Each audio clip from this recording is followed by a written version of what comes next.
존경하는 국민 여러분, 재외 동포 여러분, 우원식 국회의장님, 선배 동료 의원 여러분, 조국신당 대표 조국입니다. 지난 3월 3일 창당을 한 신생정당의 대표로서 22대 국회 초선 의원으로서 전국의 거리에서 만난 국민의 목소리를 가감없이 전하고자 이 자리에 섰습니다.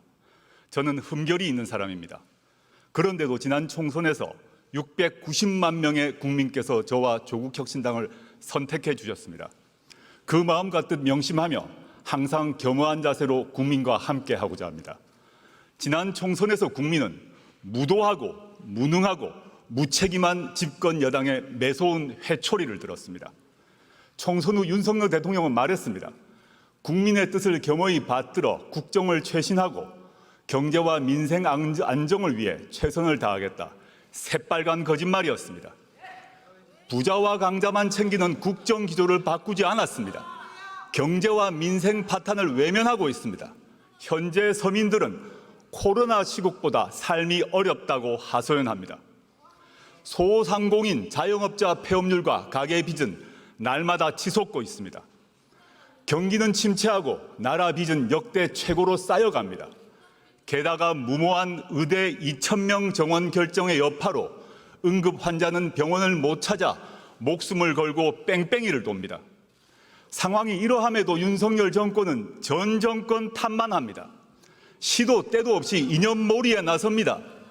반대자와 비판자들을 반국가 세력, 검은 세력이라고 비방합니다. 일제강점기의 불법성을 부인하고 식민지 근대화론을 주장하는 소위 뉴라이트 인물들을 정부와 학계의 요직에 앉힙니다. 그런데 윤석열 대통령의 거짓말은 이번이 처음이 아닙니다. 2013년 10월 21일 서울고검 국정감사장 기억나십니까?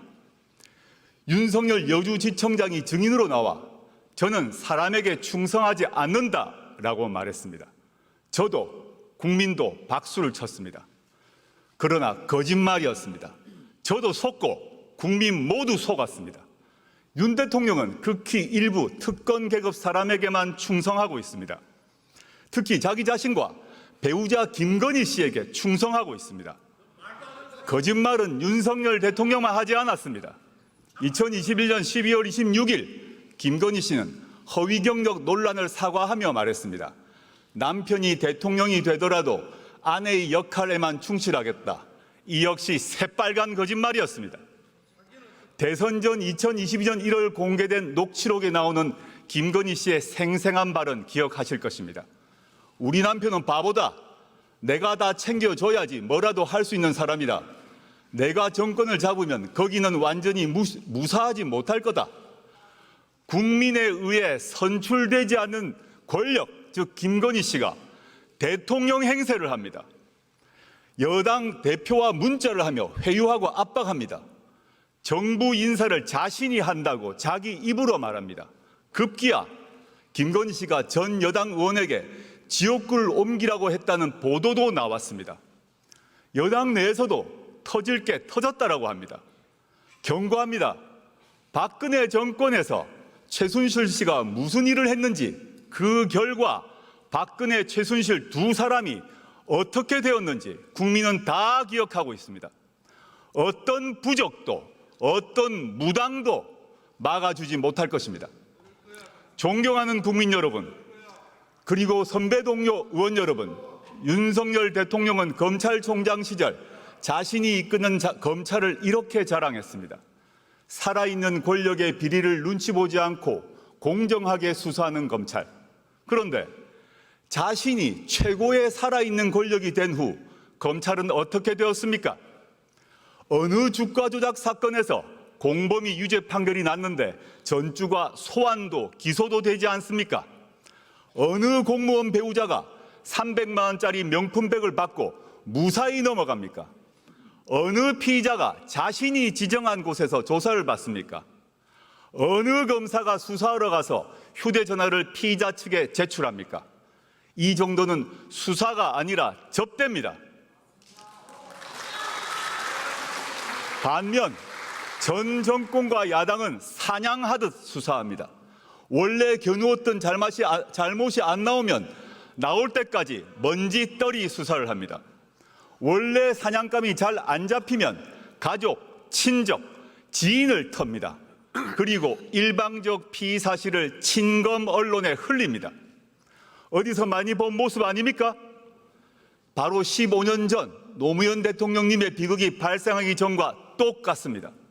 게다가 윤석열 대통령은 자신이 검찰총장 시절 대변인이었던 이창수 검사를 서울중앙지검장에 임명했습니다. 현 김주현 민정수석이 법무부 검찰국장 시절 검찰과장이었던 심우정 검사를 검찰총장 후보로 지명했습니다. 이유가 무엇이겠습니까? 검찰을 더욱더 수적으로 부리겠다는 것 아니겠습니까? 한편 윤석열 대통령은 자신이 나온 충암고 인맥으로 군과 경찰을 장악하고 있습니다. 김용현 국방부 장관은 물론 여인형 방첩사령관, 박종선 777 사령관 등 군내 정보 개통을 충암고 라인으로 다 채웠습니다. 경찰 인사를 하는 이상민 행정안전부 장관 역시 윤 대통령의 충암고 후배입니다.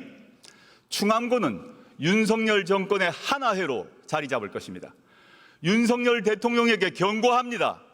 아무리 모든 권력기관을 주머니 속 공깃돌로 가지고 놀더라도 국민의 마음을 잃는 순간 그대는 나락으로 떨어질 것입니다.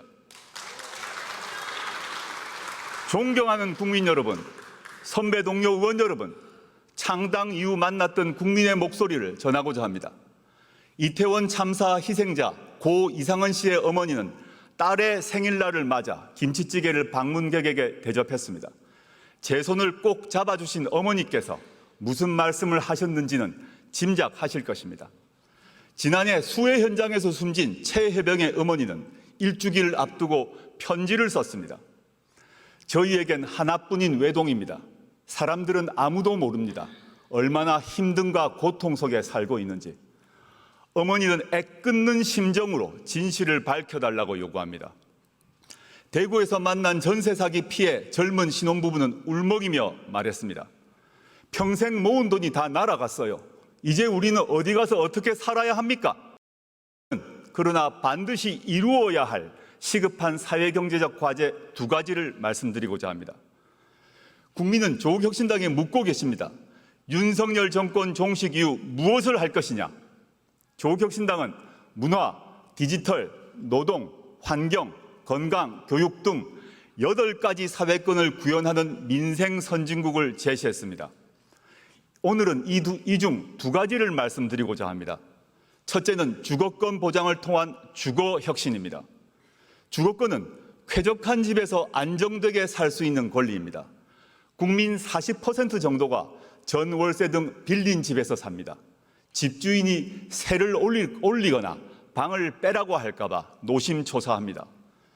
서울에서는 중위소득 가구가 10년간 소득을 한 푼도 안 쓰고 모아야 중간가격 주택 한 채를 살 수 있습니다. 소득의 3분의 1 저축하면 30년 넘게 걸립니다. 버는 속도보다 집값 오름세가 가파릅니다. 이러면 사람다운 삶을 살 수가 없습니다. 결혼하고 싶어도 함께 살 집 마련이 어렵고 애를 낳고 싶어도 여력이 없습니다. 먼저 질 좋은 공공주택과 다양한 사회주택을 국가가 확보해 제공해야 합니다. 2022년 기준 공공임대주택은 전체 주택 재고량의 10%가 안 됩니다. 더욱이 90% 이상이 60제곱미터 이하입니다. 그래서 공공임대주택은 좁고 오래된 변변치 않은 집으로 인식됩니다. 앞으로 84제곱미터 이상의 질 좋은 집 공급을 확대해야 합니다. 빌라나 주택 등도 공공부문이 더 많이 흡수해서 공급해야 합니다. 청년, 신혼부부용 주택 확대는 물론 평범한 가족을 위해 초장기 임대주택 공급도 추진해야 합니다. 신혼부부가 84제곱미터 50년 초장기 임대주택에 들어가면 굳이 집을 사지 않아도 될 것입니다. 조금 더 여유 있는 국민을 위해 내 집 마련도 쉬워지게 해야 합니다. 문제는 땅값이나 공사비입니다. 리츠 등 주택금융을 잘 활용하여 새로운 유형의 지분 공유형 주택이나 협동조합형 간접소유주택을 늘려야 합니다. 이제 주거와 관련된 공공기관과 공기업의 역할도 바꿔야 합니다.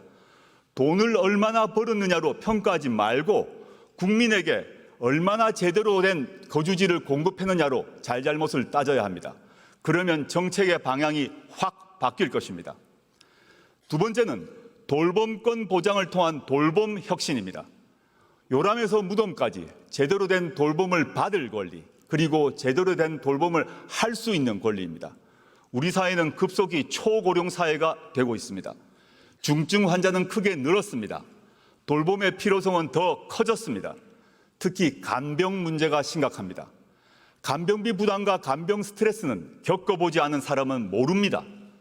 간병비 때문에 파산하고 간병인이 환자를 살해하는 등 비극적인 사건이 잇따르고 있습니다. 가족 돌봄을 하는 청소년은 공부를 제대로 못해 취업길이 막히고 그래서 가난해질 수밖에 없습니다. 악순환을 끊어야 합니다. 건강보험과 의료보험에 간병을 포함시켜야 합니다.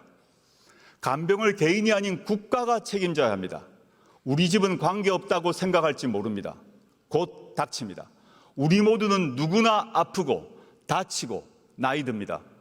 질병과 노화는 지역이나 사람, 이념, 계급을 가려서 오지 않습니다.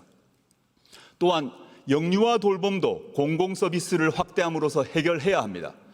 말로만 아이를 낳으라고 하지 말고 가족이 아이를 잘 키울 수 있도록 사회 여건을 획기적으로 바꾸는 것, 그것이 바로 국가가 할 일입니다. 그에 앞서 당장 손길이 필요한 가정을 위해 낳으면 국가가 키워주겠다라고 선언하고 실천해야 합니다. 아이를 위해 나라가 나서야 할 때입니다. 육아휴직 활성화법, 지역돌봄 강화법, 가족돌봄 휴가법 등 전국민 돌봄 보장 시리즈 법률이 필요합니다. 주거권과 돌봄권 보장은 대한민국이라는 국가의 소멸을 막는 방책입니다. 주거권과 돌봄권을 말하면 돈이 문제라고들 합니다. 맞습니다. 그러나 감세와 복지 증대를 함께 약속하는 사람은 거짓말쟁입니다. 중력을 이겨내야 대기권을 뚫고 우주에 다다를 수 있습니다. 세금과 복지 관련한 오랜 고정관념과 두려움을 떨쳐버려야 선진국으로 도약할 수 있습니다. 당장 증세는 못하더라도 부자 감세만큼은 철회해야 합니다.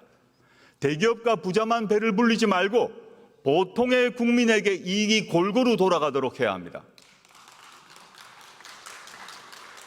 존경하는 국민 여러분, 선배 동료 의원 여러분, 이어 조국혁신당은 정치개혁을 위한 두 가지 과제를 제안합니다. 먼저 제7공화국으로 진입하기 위한 개헌을 제안합니다. 제6공화국 헌법은 국민의 피와 땀으로 일궈냈습니다. 그 뒤 37년이 지났습니다. 일제강점기보다 긴 세월입니다. 우리 사회는 크게 변화했습니다. 이 변화에 걸맞는 새로운 미래를 준비하는 새로운 헌법이 필요합니다. 헌법 전문에는 5.18 민주화운동, 부마민주항쟁, 60민주항쟁을 수록해야 합니다. 이 운동과 항쟁으로 우리는 현재에 이를 수 있었습니다. 대통령 5년 단임제도 4년 중임제로 바꾸어야 합니다. 책임 정치를 구현하고 국정의 연속성과 일관성도 강화할 수 있습니다. 민생과 복지를 위한 사회경제적 개혁을 원활하게 만들 수 있는 사회권 강화 조항도 필요합니다. 합헌적으로 수도를 이전할 수 있는 수도 조항도 신설해야 합니다. 가능하면 빨리 개헌특위를 만들어 개헌안을 만듭시다. 2026년 6월 3일에 이루어지는 지방선거 이전에 국민투표로 개헌안을 확정합시다. 그 국민투표는 축제가 될 것입니다. 두 번째 제안은 정치개혁입니다. 지금 대한민국 정치는 민의를 정확히 반영하지 않습니다. 우리 정치는 비례성과 다양성이 강화되는 쪽으로 개혁되어야 합니다. 최근 거대 양당은 정치개혁을 명목으로 지구당 부활에 합의했습니다. 과거 지구당을 폐지한 이유는 돈 먹는 하마였기 때문입니다. 고비용 정치와 금권 선거가 이제 완전히 사라졌을까요? 국민은 그렇게 생각하지 않을 것입니다. 지구당을 되살리면 민의를 더 잘 수렴할 수 있을까요? 그렇지 않을 것입니다. 지구당 부활은 거대 양당 소속 정치인에게만 좋은 일입니다. 현행 비례대표 선출 방식은 준연동형입니다. 다당제가 민주주의를 발전시킨다는 점에 공감대가 형성된 결과입니다. 그러나 현행 국회법은 양당제를 전제로 구성되어 있습니다. 대표적인 게 교섭단체 기준입니다. 12석을 얻은 조국혁신당은 국회 운영에서 투명정당 취급을 받습니다. 690만 지지자 의견을 국회 운영에서 대변할 길이 없습니다. 정당 보조금 배분에서도 큰 차별을 받습니다. 동료 의원님께 간곡히 호소드립니다. 이제 교섭단체 기준을 개선합시다. 박정희 유신 독재 정권이 개학하기 이전으로 돌아갑시다. 정치 신인 때 정치 개혁에 대해서 품었던 초심을 한 번만 돌아봐 주십시오. 존경하는 국민 여러분, 그리고 선배 동료 의원 여러분, 우리 국민은 교양과 품격 있는 지도자를 가질 자격이 있습니다.